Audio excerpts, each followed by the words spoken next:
While just a small percentage of the children infected with this coronavirus get seriously ill, researchers are now learning about a new potentially dangerous syndrome in young people that seems to be caused by the virus. In more than 100 cases in New York and 60 plus across Europe, young people have developed an inflammatory response similar to what is known as Kawasaki disease. It's led to concerns that we still don't fully understand the full impact that COVID is having on young people. William Brangham gets some answers about what is known. For more on this syndrome, I talked with someone who is both seeing and treating patients with this syndrome.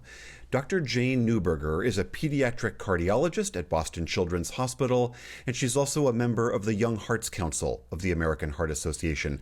Dr. Neuberger, thank you very much for being here. First off, could you just help us understand what is this syndrome that you're seeing in your young patients? So this new pediatric multisystem inflammatory syndrome strikes children.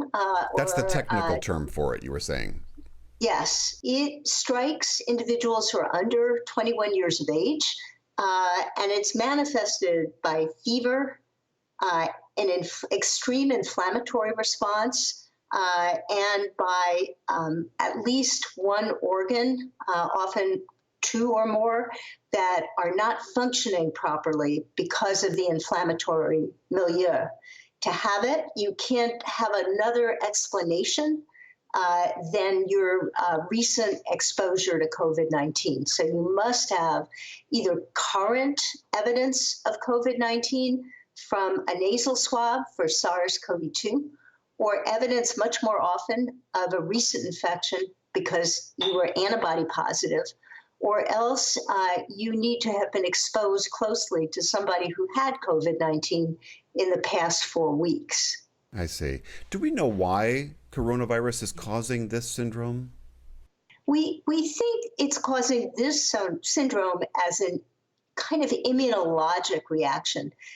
In other words, it doesn't seem to be related to an acute infection with SARS-CoV-2, but much more related to the body's immune response to having been exposed to that virus. And so one has a tremendous inflammatory response to the trigger, really, that is the virus. And what is the outcome, generally speaking, for the kids, for the young people who develop this syndrome? Well, we think parents can be very optimistic if a child does develop this syndrome with careful support and the right medications. The majority of children seem to be recovering very well. It is a new wave of illness that we still are characterizing. So we don't have big statistics or reliable numbers that we can give people yet. But very quickly, people are gathering their cases, and we're hoping that every child or teen who has this illness is logged into a registry of some sort so that we can provide very quantitative information in the future. Can you help us put this in perspective? I mean, my just quick back of the envelope calculation is that this is affecting a relatively small number of the children who we believe who have been exposed to SARS-CoV-2. So help us weigh the parents who might be out there hearing about this, seeing this in the news, worrying a lot about this. How worried should parents be given how few cases we seem to see of this? This is a very rare reaction or phenomenon compared to all the children who've been exposed to SARS-CoV-2. I wouldn't be extremely worried as a parent. I think you can be reassured that the vast majority of children have either no symptoms or very mild symptoms in response to the virus. So very few children are having this new syndrome. Let's assume that there are parents who do worry their child might have been exposed to the virus. Are there symptoms particularly of this syndrome that they ought to be on the lookout for?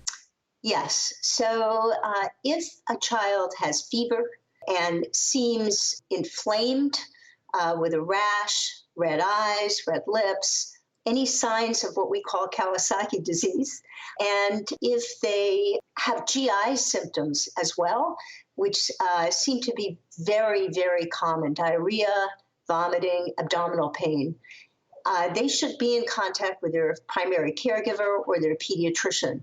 If the child really seems sick in the way that a parent's sixth sense tells you, and they don't seem responsive or their color doesn't seem right, then they should go to a hospital if they're worried. This is all some very, very helpful advice amidst a lot of confusion and nervousness and fright on a lot of parents' part. Dr. Jane Newberger, thank you very much for being here. Thank you.